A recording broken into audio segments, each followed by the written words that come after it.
if you select a solvent, means organic compound in which it is soluble, then what you have to do? You take a means organic compound, means take means some solvent and put organic compound, dissolve it by shaking, and again what you do? You do means you again add some more organic compound in the solvent, and you dissolve it. And if it is you go on dissolving, you will get a stage that the organic solvent is means insoluble, means you need more solvent. In such a stage, you stop there, and you just means shake the means compound with solvent in test tube or small conical flask, 50 ml or 25 ml 25 ml conical flask, small flask. And then what you do? You just hold that conical flask in hot water and shake it. After shaking, you will see that immediately that gets dissolved. Means now it is means you got a means soluble. Your organic compound is soluble in solvent. Then what you have to do?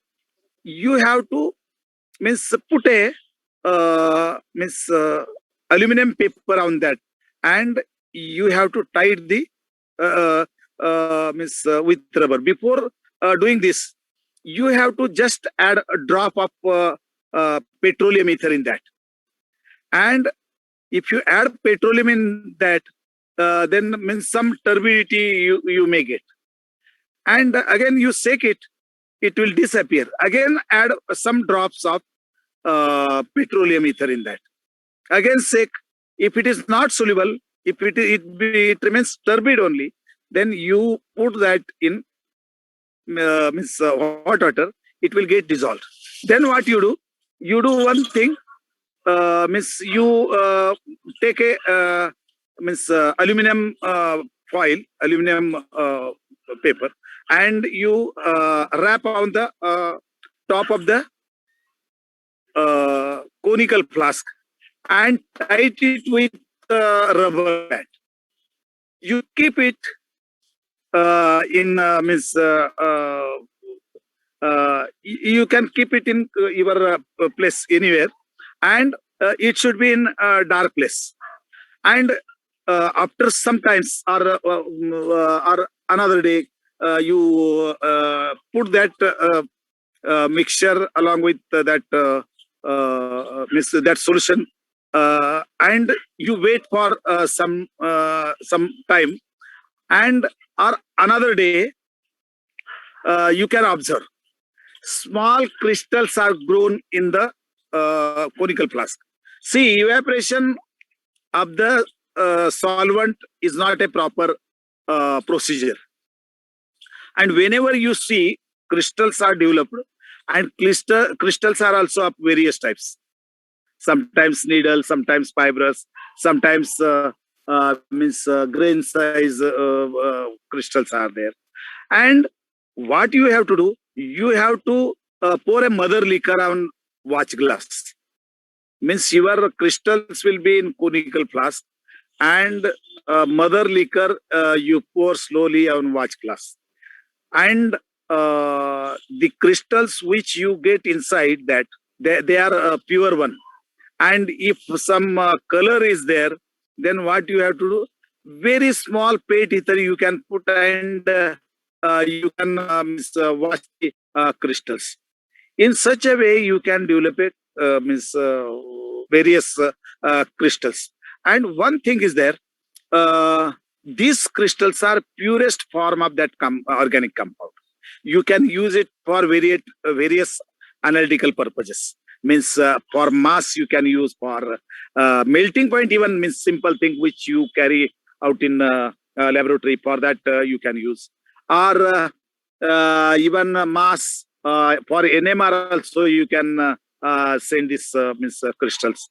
And one another thing is that means whenever you want to carry out any reaction, you have to get the material or organic compound crystallized, and using a pure form of means organic compound for any reaction is very important.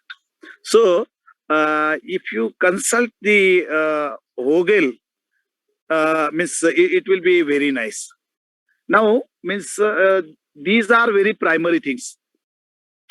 You can also see how to wash the glasswares. That is also important.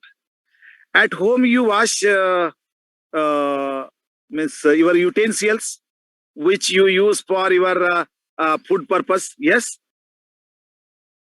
yes, friends. Yes, sir. How means washing a means utensil at home? It's also a means practical, and it's also a means skill technique is there. Means if you know the very good idea of washing utensils, washing means glassware is also very important, because whenever you carry out various reactions, that time your utensils means glasswares should be clean, and it will be crystal clear. It will be very perfectly transparent, and impurity should not be there. That is also very important. Nowadays, we visit various malls and various places, and there you can see various things for washing purpose. Nirma is there. That is an Indian product. You might have heard about Vim, VIM. You know, Yes, sir. Vim. Actually, if you go through Vogel in washing up Miss glasswares, Vim is also recommended there. See how long the Vogel is written, and in those days also Vim was used, and till today we use Vim for cleaning purpose of glasswares, as well as Vim is also used for washing utensils at home. Yes. Yes, sir. You might have used Vim powder, or Vim soap is also there. Yes, sir. So, very important thing is that washing up glassware is also very important. All these things, washing up glasswares, how to put glasswares. See, after washing, means it is very necessary to drain the water. See, after washing glasswares, in what way we have to put the glasswares. See, at home, we wash our utensil at home, means eating plate or various utensils. We wash, and what we do, we put the pots reverse, means bottom is up and mouth is down. Means it helps to drain the water. If any impurities are there, if any water soluble means soap or any other thing is there, if you put in a regular way, then water will be there. It accumulates, and along with whatever dissolved product in water, that gets accumulated, and scaling is there. Means white scaling is there. So if you put it in means bottom it up, means mouth is down, then all the water, whatever you have washed, that also gets drained, and our pots becomes clean. In same way, we have to wash the glasswares. And glasswares, after washing glasswares, what we have to do? We have to put on filter papers. Are you using filter papers for these things? Yes, sir. See, after washing